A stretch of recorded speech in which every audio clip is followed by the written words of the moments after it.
I found out that my son was conceived in a traditional way by our surrogate and my husband, so I am giving up my parental rights and making him a single dad. I can't believe my life has come to this. All I ever do is go out of my way to help others, but on the few occasions I need help, nobody ever comes through for me. I have been with my husband for a total of almost 10 years, married for 7. We had what I thought was my child by surrogate over 2 years ago because, after 4 years of trying to conceive with no success despite medical interventions, it turns out I am unable to carry a child to term. I had always wanted to be a mom. Devastated is an understatement regarding how I felt when I found out I have a medical condition that would make it nearly impossible to carry a baby to term. It was even more upsetting when I had to get a major surgery to remove uterine growths with the hope of increasing fertility, and complications during surgery warranted a partial hysterectomy involving the removal of my uterus only. I still had my ovaries, so we started looking into the cost of a surrogate. It is really expensive. My close friend since college who'd already had 2 kids of her own offered to serve as the surrogate for us to cut down on costs. After 2 disappointing IVF sessions that did not result in pregnancy, she became pregnant on the 3rd try and carried a boy to term for us. I was so happy and busy after the birth, between being a mom and returning to work after a 4-week parental leave,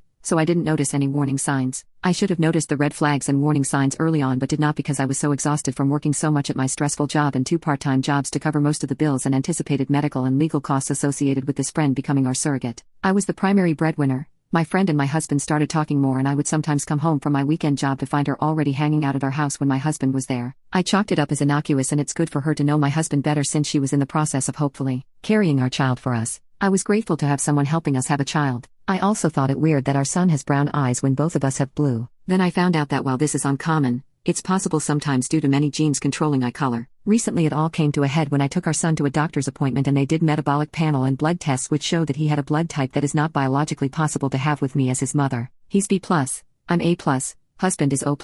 Immediately I started worrying it was the fertility clinic's fault and that they'd messed up and implanted a wrong embryo. I started lining up lawyer consultations to possibly sue the clinic and looked into having a DNA parentage test done. The test results showed that I'm not the mother but my husband still is the father. I was heartbroken and angrier than ever. Talked to lawyers about medical malpractice in the fertility clinic we'd used. Then my husband confessed that he'd slept with my friend, our surrogate, on a few different occasions during our struggle to have her get pregnant with our embryos. This means what I thought was our son conceived by IVF and carried with a surrogate isn't my son at all and was in fact conceived the old-fashioned way, which I can't ever do. Livid and absolutely broken at the same time doesn't even begin to describe how I feel. I have been breaking down into crying spells over and over again about this. He claims he didn't ever think pregnancy could result because he pulled out, and he had always assumed that he was the reason for our earlier struggles to conceive, both before my hysterectomy and during the IVF insemination process with this friend. I felt an immediate triple betrayal, from what was supposed to be my husband, my friend, and now knowing my child isn't even really mine. I had such white-hot rage and delirium. I immediately left home and stayed at a hotel for almost a week before asking my parents to let me stay at home for a while.